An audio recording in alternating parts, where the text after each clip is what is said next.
Hoje nós vamos falar de uma passagem bíblica onde Jesus descreve o período tribulacional, né? Ela se encontra em Mateus 24, no versículo 21, que diz assim: Porque haverá então grande tribulação, como nunca houve desde o princípio do mundo até agora, nem jamais haverá. Jesus estava respondendo algumas perguntas dos discípulos sobre o período tribulacional, quando ele iria estar ocorrendo, né, e o que aconteceria dentro desse período.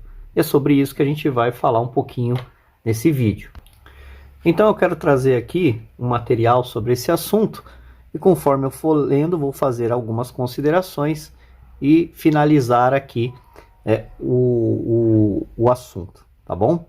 Então, assim, o período tribulacional e o arrebatamento da igreja, há alguns pormenores que é interessante a gente estar assim averiguando e estar fazendo aí uma análise desses acontecimentos, ok? Então, eu vou ler aqui para os irmãos e vou fazer algumas considerações, tá certo? Os irmãos podem pausar o vídeo e estar lendo, caso os irmãos queiram, tá certo? Esse material aqui não é mais publicado, por isso que eu estou trazendo ele.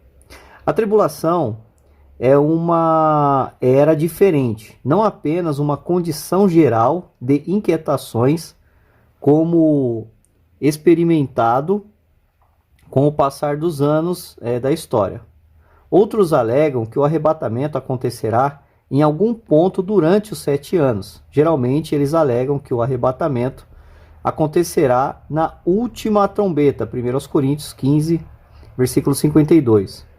Quando a 7ª trombeta é tocada em Apocalipse 15, a expressão a última trombeta é uma referência ao sopro das 4 trombetas no deserto, desejando notificar Israel a levantar acampamento.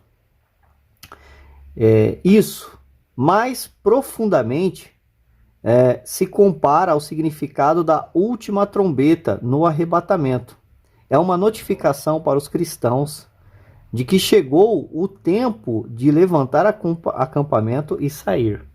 O que acontece aqui? Muitas pessoas pegam a trombeta de 1 Coríntios capítulo 15, 52, por causa da expressão última trombeta, e colocam ela lá, jogam ela lá em Apocalipse, porque lá em Apocalipse existem 7 trombetas tocando e derramando juízos, né? São 7 trombetas de juízos sobre o mundo corrompido. Então, por ter essa expressão em 1 Coríntios capítulo 15, 52, a última trombeta, eles alegam que essa última trombeta ela deve ser de uma série, e essa série só está lá em Apocalipse, no capítulo 11, né, quando toca a última trombeta. Mas isso é um equívoco. Eu vou dizer o porquê. Primeiro que Apocalipse capítulo 11, ou a série das trombetas, são 7, e nada é falado dessa última trombeta aqui, de 1 Coríntios capítulo 15, 52. É importante notar que esta trombeta de 1 Coríntios 15, 52 é a mesma trombeta de 1 Tessalonicenses, capítulo 4, né, do versículo 16 em diante. Como é que a gente vai saber a qual trombeta corresponde essa trombeta aqui? Não é somente pela palavra trombeta, mas pelo evento que ela vai estar discorrendo. O que acontece? Quando ela toca, o que acontece? Quando as trombetas de Apocalipse tocam, o que acontece? Isso é muito importante para o estudante, aquele que realmente quer entender a palavra de Deus, né? Quando toca-se uma trombeta, acontece alguma coisa. Essas coisas são iguais? O texto vai dizer o que acontece quando elas são tocadas. A expressão última trombeta significa que ela não vai ocorrer de novo. Esse é o ponto. Não que ela vem de uma série. É como uma pessoa que vai em um lugar uma única vez e nunca mais volta lá. Aconteceu uma série, uma sequência de vezes que aquela pessoa foi naquele lugar? Não. Foi uma única vez e é a última. Então, por isso a expressão última trombeta, porque ela vai acontecer uma única vez e não irá se repetir novamente. Esse evento não é repetido novamente. E os eventos que ocorrem que vai dizer se ela está inserida lá em Apocalipse. Veja, em Apocalipse, o apóstolo João fala de 7 trombetas. E ele não fala nada da última trombeta. A última trombeta de 1 Coríntios 15, 52. Ora, se foi revelado para ele 7 trombetas, por que a trombeta da ressurreição e glorificação de corpos não foi falado para ele se ele está fazendo uma sequência conforme o pessoal fala? Então veja que não faz nenhum sentido, ok? Então, a expressão última trombeta é uma referência ao sopro das trombetas no deserto, desejando notificar a Israel a levantar acampamento. Isso mais profundamente se compara ao significado da última trombeta, no arrebatamento. É uma notificação para os cristãos que chegou o tempo de levantar acampamento e sair.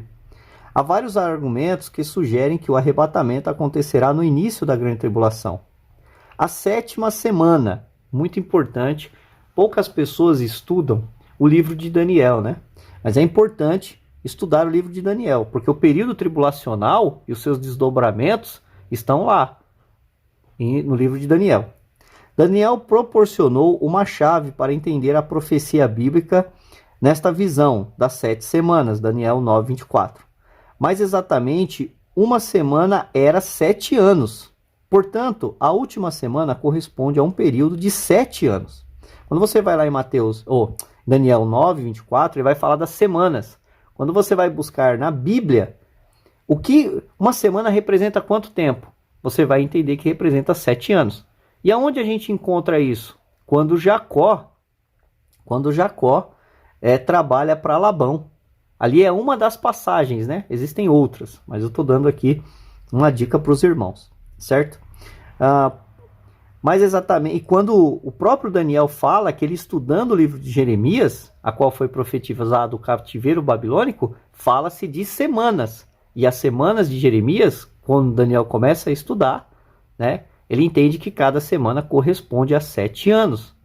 Por isso que o cativeiro durou 70 anos, tá certo? Mas os irmãos podem estar se aprofundando mais sobre esse assunto. Estudando essas semanas, onde Daniel fala, a profecia de Jeremias e também lá em Gênesis, quando fala de semanas, tá certo?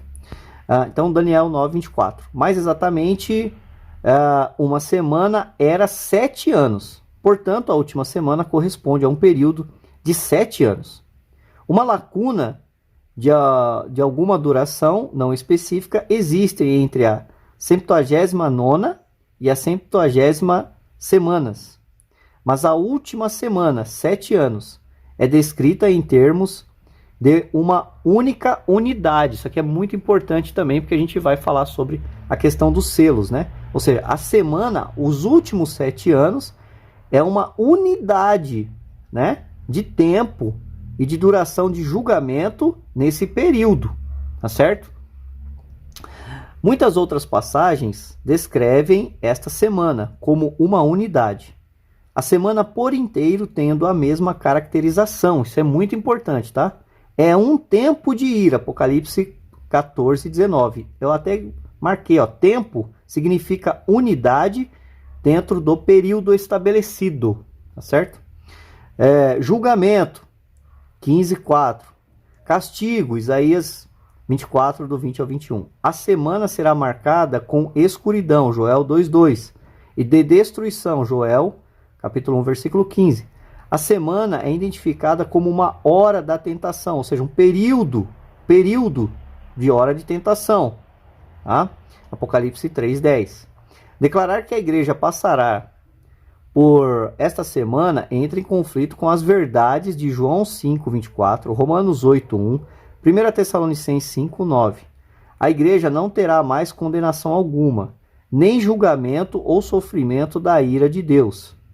Deus é justo e não irá punir novamente o mesmo pecado, uma vez que Cristo sofreu a nossa ira. A igreja não pode passar pelo período tribulacional, que se refere à ira do segundo tempo. Então, ou seja, o período inteiro, conforme a gente já colocou lá na semana de Daniel. Inclusive, o próprio anjo diz para Daniel que aquele período tribulacional e de dor está determinado sobre o seu povo, ou seja, Israel. Israel e a igreja.